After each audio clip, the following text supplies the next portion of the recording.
Hello সবাইকে, একটু ফুলকপি পকোড়া বানাবো। এখানে ফুলকপিগুলোকে ভাপাতে দিয়েছি, আর এটা এখানে বেসন নিয়েছি একটা বড় চামচের 1 চামচ মতো, চামচ বলতে এটাতে নিয়েছি।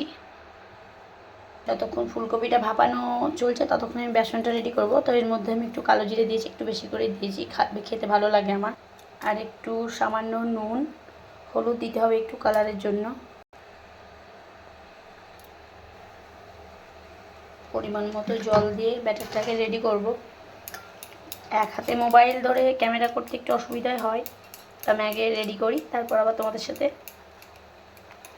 কথা বলবো। কড়াইয়ে তেল দিয়ে দেবো, এবার অল্প পরিমাণে তেল দিয়েছি।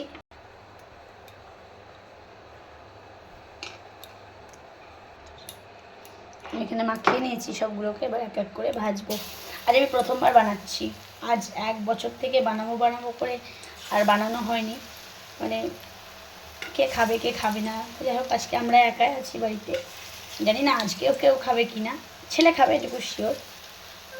আমি টেস্ট করব, মানে আমি একদিন মোবাইলে দেখেছি কোনো একটা পেজে, কোনো দাদাভাই বা কোনো দিদিভাইকে আমি রান্না করতে দেখেছি, বা বং ইটস কোনো চ্যানেল, যাই হোক, তো সেখানে দেখেছি। আর ওদের রান্না আমি ফলো করি, আমার খুব ভালো লাগে, তো সেখানে দেখেছি, বেশ ভালো লাগছিল। তো দেখি আজ আমারটা কেমন হয়।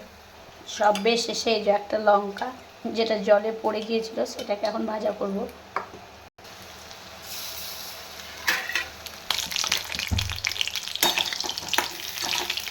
রেডি আমার ফুলকপির পকোড়া, রেডি।